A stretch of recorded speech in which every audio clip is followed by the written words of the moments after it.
And good evening. We begin with breaking news. The plane bursting into flames after landing at Miami's International Airport. New eyewitness video just coming in showing the Red Air flight from the Dominican Republic as it landed. Take a look. Black smoke immediately billowing out of the aircraft. Officials say the landing gear in the nose collapsed. Flames then shooting out of the plane. Tonight, we're hearing 126 passengers and crew members were evacuated and bused to the terminal. NBC South Florida investigative reporter and former fighter pilot Willard Shepard joins us now live by phone. Willard, I know you have a ton of sources over there at the Miami International Airport. What are they telling you?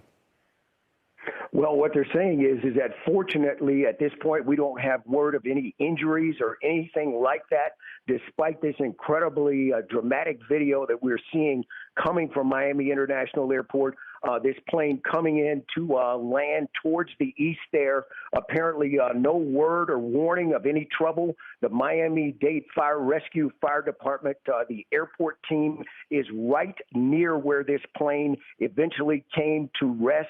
And why they got there so quickly, we didn't see anything in advance that there had been a call that there was any type of mechanical problem. It appears what happened is that the plane simply landed, the landing gear collapsed, and then we see all of this smoke and then the evacuation to get these 126 people out. It looks like with no injuries, despite what we're seeing, really a very fortunate situation that this was not worse today at Miami International Airport. Tom, back to you.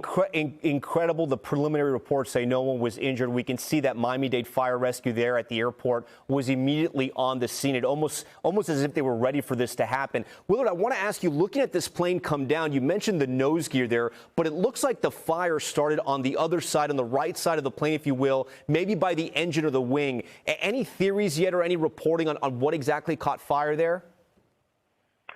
No, but of course, Tom, landing and taking off are the most dangerous phases of flight.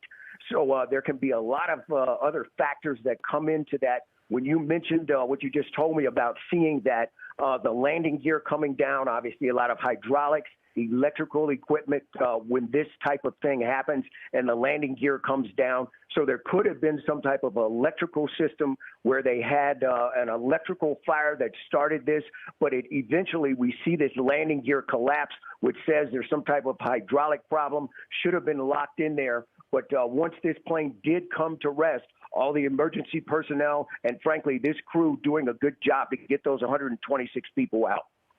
Willard, real quick, we know that Red Air is the airline. It's a relatively new airline for the Dominican Republic. Obviously, that is a big hot spot for summer travel, also with spring break as well. How quickly can the fire department there at the airport respond to a plane like this? Because they have units that are there at the airport, correct?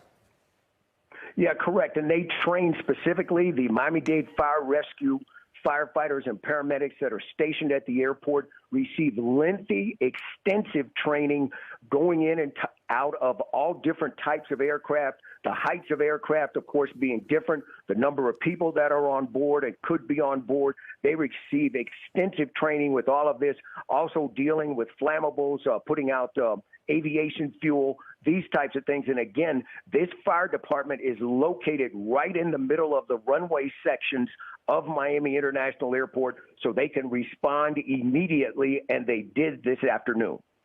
All right, Willard Shepard from NBC South Florida. Willard, we thank you for your reporting tonight. All right, we turn to our other big story that we're covering tonight. 1 hour, 14 minutes, and 8 seconds. That's how long officials say students and teachers in Uvalde spent trapped inside of a classroom with a gunman. And tonight we're learning they may have been behind an unlocked door. This image appearing to show multiple officers with weapons and a ballistic shield in the hallway of Robb Elementary while shots were being fired. The director of the Texas Department of Public Safety with blistering testimony during a state Senate hearing saying the classroom door did not lock from the inside, meaning it's likely officers did not even check to see if it was open. Many placing the response on Uvalde Schools Police Chief Pete Arredondo, who is also under more fire for testifying behind closed doors today. That's him there in the back corner of the elevator. But breaking news tonight also from Washington, where a bipartisan group of senators say they have reached a deal on gun legislation. The country hoping to never see another tragedy like this one again. Here's NBC's Gabe Gutierrez. These still images from surveillance video reviewed by the Austin American-Statesman and the Texas Tribune, but not by NBC News, show multiple officers armed with rifles and ballistic shields inside Robb Elementary as the massacre unfolded. The law enforcement response to the attack at Robb Elementary was an abject failure and antithetical to everything we've learned over the last 2 decades since the Columbine massacre. Today, the head of the Texas Department of Public Safety, Stephen McGraw, said just 3 minutes after the gunman entered the school, there were enough armed officers there to stop him. Instead, he says they waited for an hour and 14 minutes. The on-scene commander waited for a radio and rifles. Then he waited for shields. Then he waited for SWAT. Lastly, he waited for a key that was never needed. McCraw says he believes the doors to the classrooms where 19 students and 2 teachers were killed were unlocked. Today, he provided the most detailed timeline of the carnage so far, based on surveillance footage, body camera video, and 911 calls. At 11:28 a.m., the shooter crashed his vehicle into a ditch. A minute later, a teacher called 911, reporting a man with a gun. At 11:31, a patrol car sped into the school parking lot, but drove by the shooter. At 11:33, he went inside and started shooting into classrooms. Within 3 minutes, 3 Uvalde police officers with 2 rifles entered the building. Seconds later, so did 2 school district officers, including Chief Pete Arredondo. He called a police landline from his cell phone, saying, "We don't have enough firepower. We all have pistols." That was directly contradicted today. The only thing stopping a hallway of dedicated officers from entering room 111 and 112 was the on-scene commander, who decided to place the lives of officers before the lives of children. The officers had weapons, the children had none. Over the next 30 minutes, 911 calls from students inside the classroom begin. More ballistic shields arrive. Chief Arredondo requests the master key, and the gunman fires more rounds. Chief Arredondo then says, "We've lost 2 kids. These walls are thin. If he starts shooting, we're going to lose more kids. I hate to say, we have to put those to the side right now."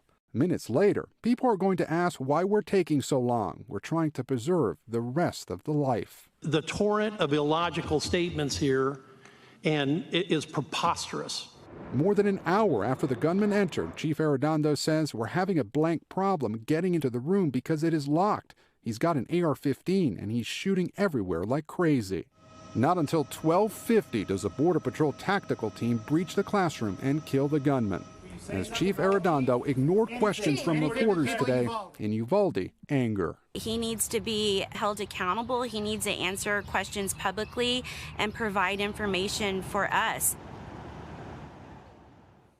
All right, Gabe joins us now live. Gabe, so many questions here. I want to start with the allegations of the door being unlocked.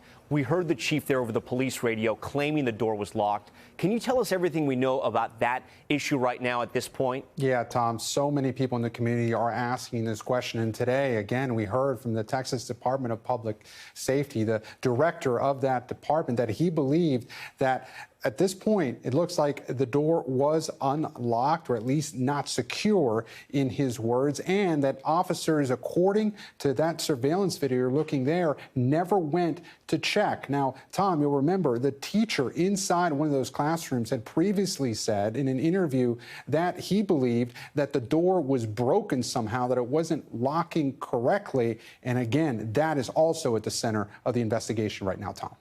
So, Gabe, the school's police chief was also at the center of this report. He's at the center of the investigation. What is he saying tonight? We saw him going into that elevator, ducking reporters. Well, he's not saying anything publicly tonight, Tom. He ducked into that elevator after testifying, we're told, for more than 5 hours in front of a Texas House committee. That's separate from the hearing that I just reported on. The Texas House committee testimony, though, was behind closed doors. Now, earlier this month, Tom, Chief Arredondo had said that he did not think he was the scene's incident commander, but many families of the victims are calling for his resignation tonight, Tom. And Gabe, before you go, briefly, I know there's late breaking news tonight on the gun deal from the Senate. Yeah, that's exactly right. Just a short time ago, Tom, the bipartisan group of legislators announced the text for that legislation. It includes funding for mental health care and school security, as we've been reporting, including enhanced background checks as well for gun buyers under 21. We expect the first procedural vote on that gun deal later tonight, and potentially there could be a final vote by the end of this week, Tom. All right, we know you'll stay on top of it for us. Gabe Gutierrez for us tonight. Gabe, thank you.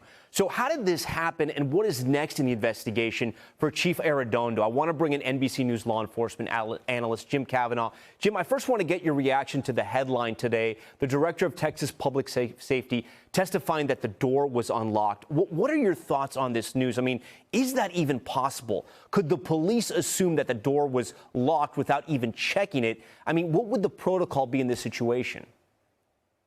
Well, you always check the door. We always did on search warrants, too. We would check the doorknob before you hit it with a ram, because if it's not locked, you go in. But this is unconscionable, Tom. This team is not moved aggressively to make contact with the killer. Active shooting training was you move aggressively to contact the killer. So you engage the killer, and then you can, kill him or stop him. They're not in a position here to engage the killer. That's not the breach point. When Gabe reported this early this morning, when I first saw this picture, the first thing that hit me was, well, they're not at the breach point. The breach point is the door. You have to be pressing aggressively to contact, and you have to go for the killer. So you should try the door, of course, just going right up the hallway. You've got ballistic shields. You've got a half a dozen rifles. Now, you're saying these officers, Jim, you're saying these officers are still so far away to even make that assessment. They're nowhere near that door handle.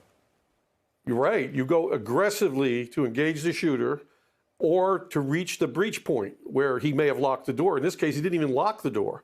Plus, Tom, they had a Halligan tool, and that came out in some reporting today. A Halligan tool is a small pry bar we always carried on the ATF tactical teams, and it's to pry open a door. And you can pry it. It's a firefighter's tool. All fire trucks have them. But we carried them just to pry open, pries the door jamb right open. So even if they didn't have the key, they had a Halligan tool. So everything they did here, anything they would have done with action would have been right. In other words, if they would have went around and shot through the window, that would have been good. If they would have set up an emergency assault through the window and then go through the door, or just went through the door with multiple rifles since it was unlocked, or go through the door with multiple rifles and ballistic shields since it was unlocked, or if it was locked, to use the Halligan tool they had and breach the door. Any of those scenarios would have been acceptable police procedure in an active killer situation. And better than what you witnessed in those photos. I do want to ask you, the director also said that the on-scene commander, Chief Arredondo, decided to put the lives of officers before the lives of children. From your perspective, what you've seen, what you've heard, with so many years of law enforcement experience, is that a fair assessment? I agree it is. Why would they be at the end of the hall if they weren't retreating from the gunfire? I mean, there's no reason to be at the end of the hall. They should have pressed to contact. I heard the chief also said he didn't know he was the on-scene commander. Begs the question, did he know he was the chief? Because he should have known that, and then he would have known he was the on-scene commander. But it should have been a very aggressive press to contact, open that door, engage him and kill him, pry the door open, shoot through the window, any action. The only bad decision here was inaction and not pressing. It could have been locked, and they might have had a scheme around to breach it or make an emergency assault or shot through the window, Tom. But this just makes you sick to your stomach to know that children are in there bleeding out for an hour. Yeah, NBC News analyst Jim Kavanaugh. Jim, we always thank you for your analysis and expertise. Okay, we turned out to Capitol Hill in the fourth public hearing in the January 6th investigation. The committee focusing today on the effort to overturn the votes of several key states and the pressure campaign by the president's inner circle. NBC News senior Capitol Hill correspondent Garrett Haake has the details. The January 6th committee today outlining a scheme they say began well before the attack on the Capitol, pressuring key state officials to find Trump votes or send fake pro-Trump electors to Washington from states Joe Biden won. Anyone who got in the way of Donald Trump's continued hold on power after he lost the election was the subject of a dangerous and escalating campaign of pressure. Republican officials in Pennsylvania and Michigan describing the aggressive push from Trump allies to intervene. All of my personal information was doxed online. All I remember is receiving just shy of 4,000 text messages over a short period of time, calling to take action. Arizona's Republican pro-Trump House Speaker Rusty Bowers testifying that repeated calls and visits with Rudy Giuliani and other Trump lawyers produced no evidence of election fraud in his state. Did you ever receive from him that evidence either during the call, after the call, or to this day? Never. Bowers growing emotional as he described what he felt was an effort to convince him to support Mr. Trump's claims anyway and ignore his oath to the Constitution. And so for me to do that because somebody just asked me to is foreign to my very being. I will not do it. Prior to the hearing, Mr. Trump posting on social media, calling Bowers, quote, the latest rhino to play along with the unselect committee, and saying Bowers told him the election was rigged. My recollection, he said, we've got lots of theories, we just don't have the evidence. The committee also questioning Georgia's top election officials, including about this recorded phone call from January 2nd between Mr. Trump and Secretary of State Brad Raffensperger. I just want to find 11,780 votes, which is one more than we have, because we won the state. There were no votes to find. That was an accurate count that had been certified. And a former Georgia election worker and her mother caught up in a bogus conspiracy theory about illegal votes, attacked by Mr. Trump on the same call. There is nowhere I feel safe. Nowhere. Do you know how it feels to have the President of the United States to target you? But he targeted me, Lady Ruby.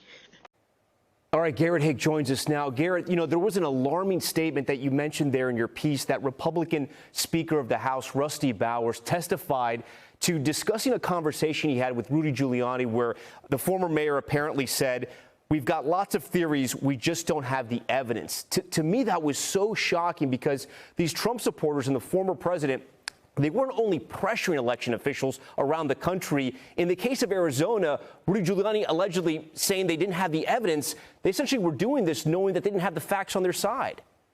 Yeah, and the committee says that's the kind of thing they were doing everywhere all along in this process, essentially stalling for time, hoping that the facts would catch up to the theories that they had already put forward. But there's a designated timeline for these kinds of things. There's the safe harbor day when the Electoral College meets. That's when all these challenges are supposed to be over. And they were certainly supposed to be over by January 6th, by which time any of the theories had been debunked, the evidence still not there. That's been a core element to the committee's case, and Bowers really made it clear today. Yeah, and Garrett, you know, I think the committee's making clear this was just not about the January 6th riots. This was about so much more. Where do they go from here, and where do the findings go from here? No, it's such a good point. I mean, we call this, it is the January 6th committee, but their effort really begins on Election Day and spans all the way through the end of the Trump administration. This next hearing is going to be focused on what they describe as a pressure campaign inside the Department of Justice, again, to try to find evidence that fit the theories they already had. That hearing's coming up on Thursday. After that, Tom, it's a little bit of a mystery. The committee has been getting in more information, more tips. We heard today they want to talk to former White House counsel Pat Cipollone. It's not really clear what the timeline will be for their next steps beyond Thursday. Garrett Hake for us tonight. Garrett, we appreciate it. Moving now to the pain at the pump. Oil executives predicting years of crude supply issues, and economists are upping the probability of a recession in the next year. Maura Barrett has the latest on how the White House is trying to tackle these tough trends. Tonight, more bad news for drivers, as ExxonMobil's CEO predicts years of tight supply. You're probably looking at 3 to 5 years of continued fairly tight markets. In other words, scarce production and potentially not enough oil to go around. The executive also responding to President Biden, who accused the U.S. oil industry of capitalizing on the supply shortage for profit. How damaging is it to be attacked by the U.S. president saying you're making more money than God? Well, you know, we tend to look past a lot of the political rhetoric that we see day in and day out, and you've got to be thinking through not just today and tomorrow or the next year.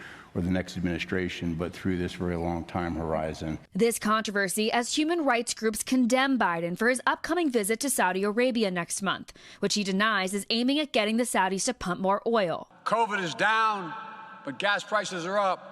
Our work isn't done. It's very difficult to believe that you'd be going to see Saudi Arabia and not wanting to talk about oil. U.S. oil production peaked in December 2019 with over 400 million barrels pumped in the field. Throughout the pandemic, production starting to creep back, but it's not even close to pre-COVID levels. Refining capacity to turn that crude oil into gasoline is also down, about 1 million barrels per day, or 5% since 2020. I think the point people don't make is that a lot of these refineries are changing to make renewable diesel.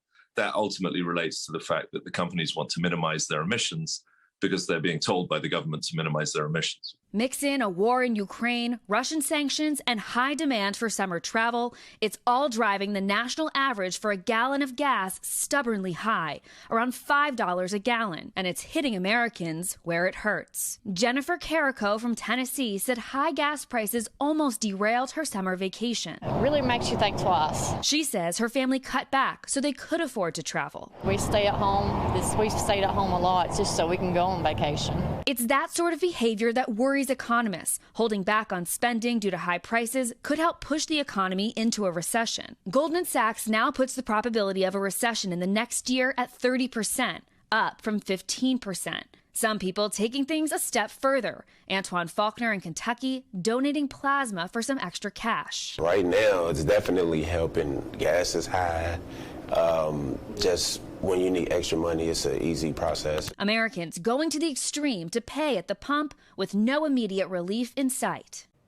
That's quite the visual right there, donating blood to pay for sky-high gas prices. With that, Maura Barrett joins us now from Washington. Maura, President Biden is considering a gas tax holiday. We reported on this yesterday. When could we get word of that? And it's also getting some pushback from some Democrats. Right, Tom, we heard from former President Obama's economic advisor, Jason Furman, weighing in today, pointing out that these types of tax cuts don't just benefit consumers. It actually will also benefit oil and gas producers. And it also means that more gas isn't being produced and distributed, which is what could permanently bring prices down. And so the president is set to make a decision in coming days in order to set Americans up for success ahead of the July 4th holiday. And so this is something that is obviously top of mind for Americans, but important to note that cheaper gas prices will just be temporary, and that could drive demand, which could just push inflation even higher. Tom. Maura Barrett for us tonight. Maura, we thank you for that. Now to power and politics. While the countdown is on until the midterms, President Biden's plans for 2024 are still up in the air, with a field of likely contenders already lining up on the Republican side. President Biden is said to be weighing a second bid for office, but the timing remains uncertain. Tara Palmieri, she's the senior political correspondent and writes the Washington Mall for Puck News. She's spoken with senior officials inside the White House. Tara, thanks for joining Top Story tonight. So take us inside the West Wing and the president's deliberation process for 2024. When might he make his decision? And then there are reports of a whisper campaign already underway by Democrats that he not run. Right. So right now, the president isn't under any pressure to publicly decide right now if he's going to run or not. But that doesn't stop the anxiety within the Democratic Party as they try to line up a bench in case the president, who will be 80 in November, decides that he does not want to run for re-election. The issue right now is that his polling is very low at 39%, according to a recent Reuters poll. And then Yahoo News and YouGov had a poll recently showing that 40% of people who voted for Joe Biden do not want him to run again in 2024. So this is just from the outside, public opinion and the optics of Joe Biden running for re-election. Then you have to factor in that Joe Biden is thinking about his family. It's something that he thought of when he thought about running in 2016. After the death of his son, Beau Biden, he ultimately decided after a long time not to run for president. The same thing in 2020. He ultimately decided to run for president, but after a long time deliberating, he was one of the last candidates to enter the race. It was, I think, April 2019 before the 2020 race. And so everyone is fully expecting that Biden, who's known for being ponderous, not always deliberate, and taking his time when deciding, will probably stretch it beyond the expected window when he should announce publicly whether he's running or not, which will be in between November after the midterm elections and January. They expect that to maybe last until the spring, and that could leave the Democratic Party and other potential candidates in the lurch while they try to be respectful to the current president and they have to play catch up. That's a great point, Tara. They would have to play catch up. So the president, as you outlined there, has a problem when it comes to domestic issues. He has a problem with polls. He has an age problem when we talk about 2024. And he has a problem when it comes to support and the reasons to run for re-election, right? He would need a compelling reason to run.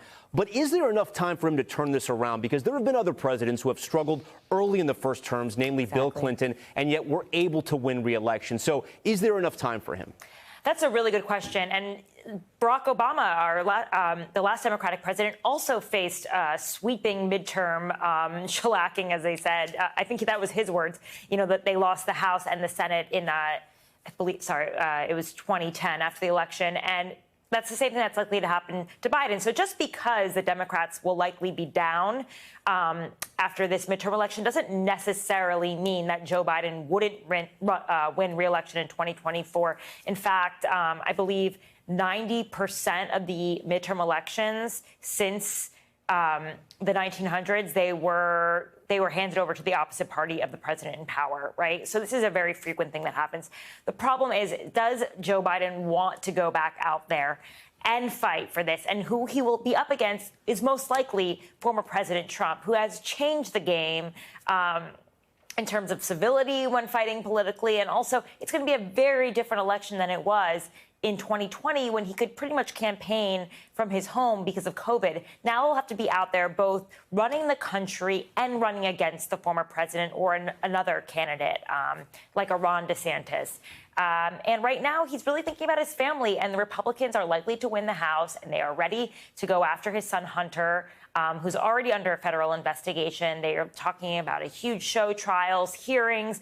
The White House could turn into a war room dealing with subpoenas. Now, if President Biden decides not to run for re-election, that won't happen, right? His daughter, most recently, her diary has become a public interest, and his brother has also been criticized for his lobbying efforts. So he's got a whole family to consider as well, and that's front of mind for the Bidens. Yeah.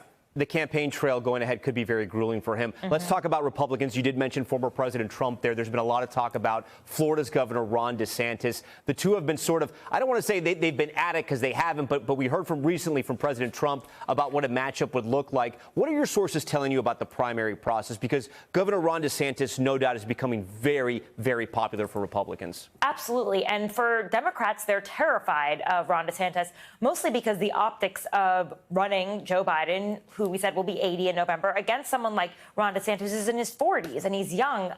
So that's an optical issue that the Democrats are looking at as well, and something that the Republicans realize. I mean, Donald Trump lost to Joe Biden in 2020, and yet he wants to run against him in 2024. Not necessarily the strongest hand for the Republicans when putting forward a candidate. Now, he is still one of the most popular Republicans in the country, according to all polling. He is still the leader of the GOP. But Ron DeSantis every month keeps creeping up and becoming a very powerful voice in the GOP, especially as he goes after these culture issues, these culture war issues.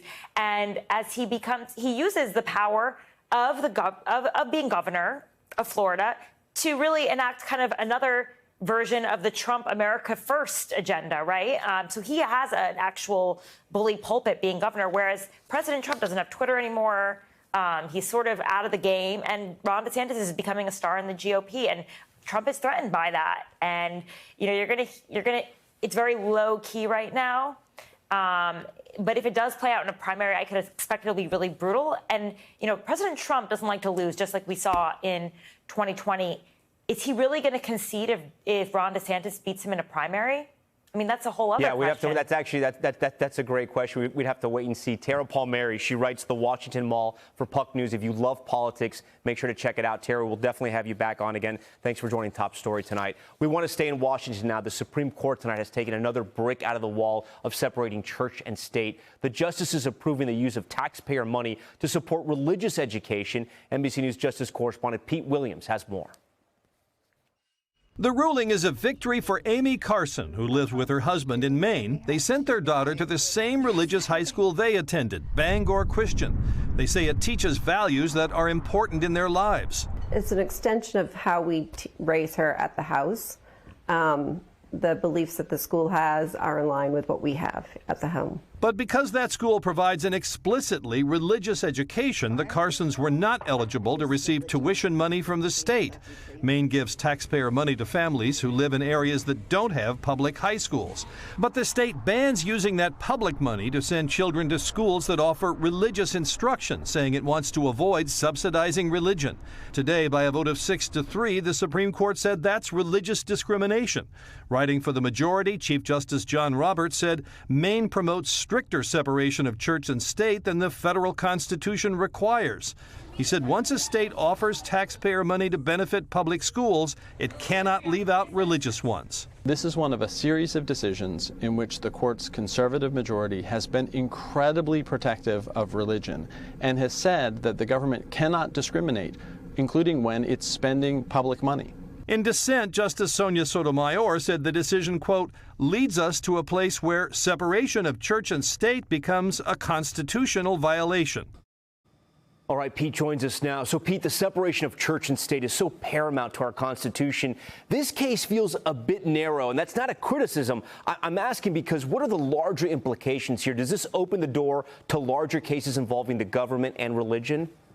Yeah, it is narrow because it's explicitly about Maine, but you're right. The principle is the broad thing here. The court is now sort of, in the past it would say, you know, states have to be neutral. They can't either favor or inhibit religion. Here they are saying, well, no, you can't be neutral because that's discrimination. If you're going to give aid to public schools, you have to give it to private schools as well. And that's really a step that the Supreme Court has never taken before. So the immediate effect is on Maine. There's a similar program in Vermont. But I think the next step would be the sort of maybe dozen to 20 states that want to expand their voucher programs that allow taxpayer money to go for parents to send their children to private schools. And that would apparently include religious schools. So it's just another step along that avenue. So, Pete, let's also take a look ahead. I know you've been in standby mode over these past few days. There are still a number of high-profile rulings yet to come down, including the decision on overturning Roe v. Wade. What do we know about possible timing for those?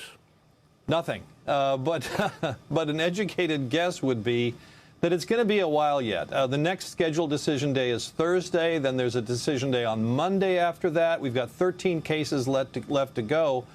I think that it's very possible, Tom, that we may not get that decision until early July. I think this term is not going to be over at the end of June at the rate they're going. All right, Pete Williams for us tonight. Pete, we thank you for that. Now to the dangerous heat wave threatening millions of Americans.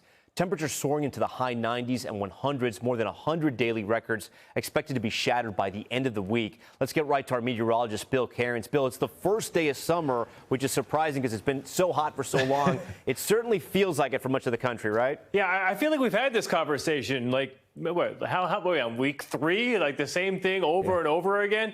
But this time we have a chance. We haven't set like any really super impressive records. Yes, Minneapolis hit 101. We were close to 100 at O'Hare in Chicago. And it's been a while since that region of the country was in the hundreds.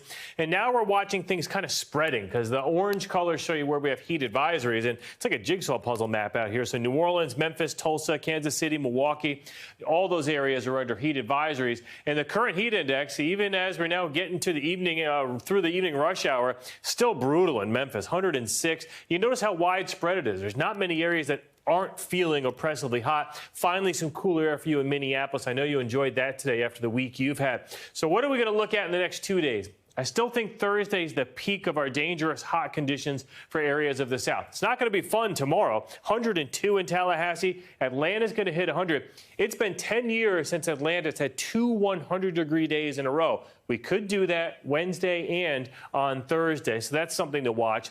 New Orleans, typical heat for you, feeling like 105. And this would be the headline. If Tallahassee can hit the predicted 105 on Thursday, that would tie their all-time hottest temperature ever recorded in the cities. Well, obviously, we get to 106. So this is heat like almost no one has seen that lives in areas of the Panhandle. And it's going to be a dry heat, too, so it's going to be very unusual. They're actually warning people to be careful, make sure they drink enough water, because it's not going to be that typical humidness that you feel. And then as we head towards the weekend, the heat really builds from Mississippi into areas of Houston. It just keeps going and going. And even towards the end of June, we're going to stay very hot here through the southern half of the country.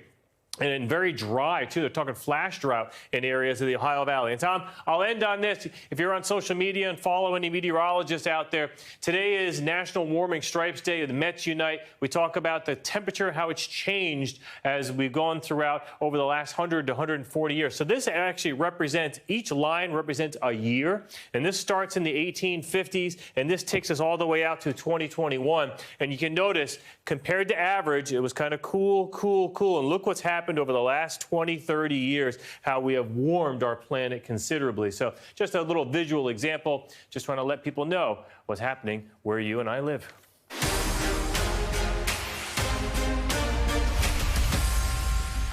All right, we are back now with Newsfeed and an update on that plane emergency at Miami International Airport we brought you at the top of the broadcast. Authorities now say at least 3 people have been hospitalized. The Red Air flight from the Dominican Republic bursting into flames after the landing gear in the nose collapsed. The fire is under control and officials are now monitoring the fuel spillage. Okay, now to the father fighting off a gunman while holding his 7-month-old baby. You heard that right. Surveillance video shows it all from a gas station in Detroit. It shows the suspect point the gun at the man and his child. The father manages to push the gun away and the suspect takes off. Police say the man did try to fire the gun, but it malfunctioned. He has been arrested. And a major policy change today for the Chicago Police Department.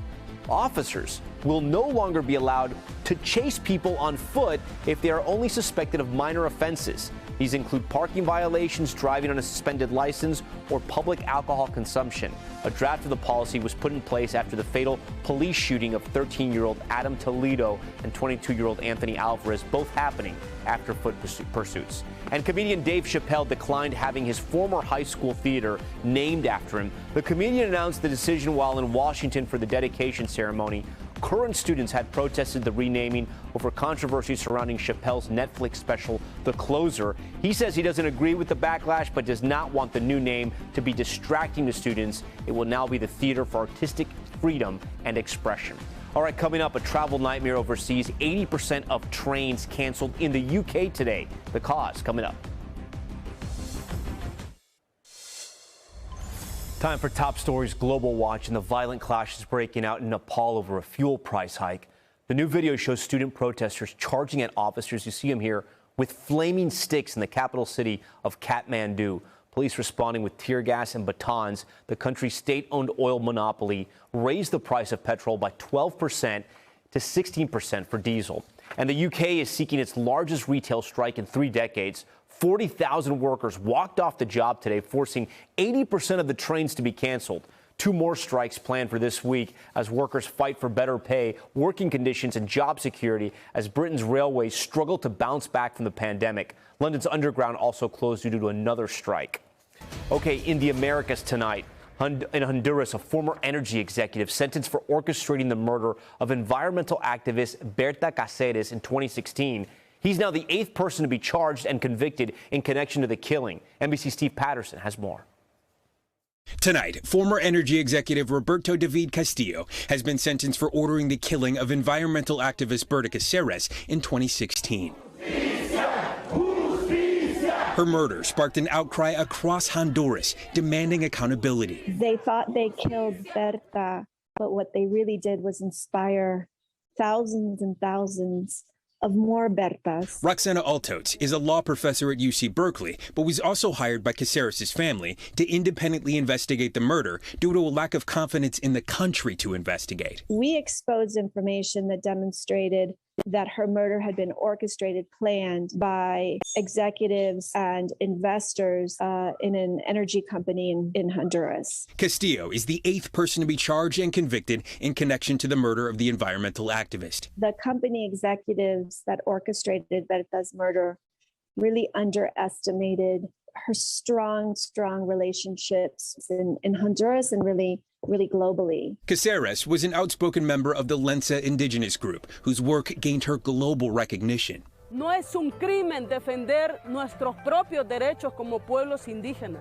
But at home, her reputation as a staunch defender of women's rights helped her to build a following, but also made her a target. At the time of her murder, she was protesting the Agua Zarca hydroelectric dam, intended to be built on the Gualcarque River, considered sacred indigenous land. In Honduras, the pattern that had emerged was that often big projects were planned for indigenous communities in the name of progress that led to the erosion of the rights of those communities and its members. Castillo was a former Honduran Army intelligence officer and at the time the head of DESA, the company behind the construction of the dam. Last year, he was charged with orchestrating Caceres' murder and yesterday sentenced to 22 years and 6 months, a lighter sentence compared to the 7 co-collaborators who are now serving between 30 to 50 years. Berta's youngest daughter, Olivia, responding in a tweet calling his sentence outrageous and saying David Castillo, co-author of My Mother's Murder,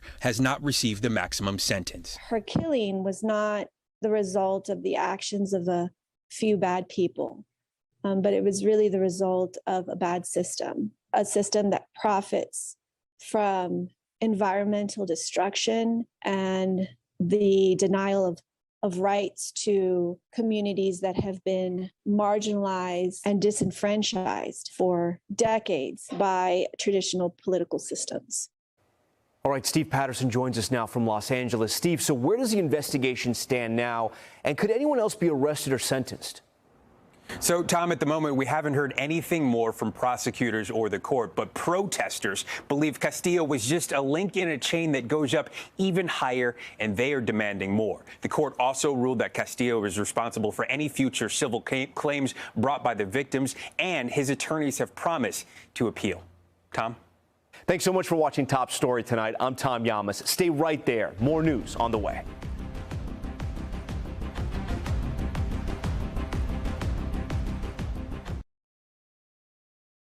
Thanks for watching our YouTube channel. Follow today's top stories and breaking news by downloading the NBC News app.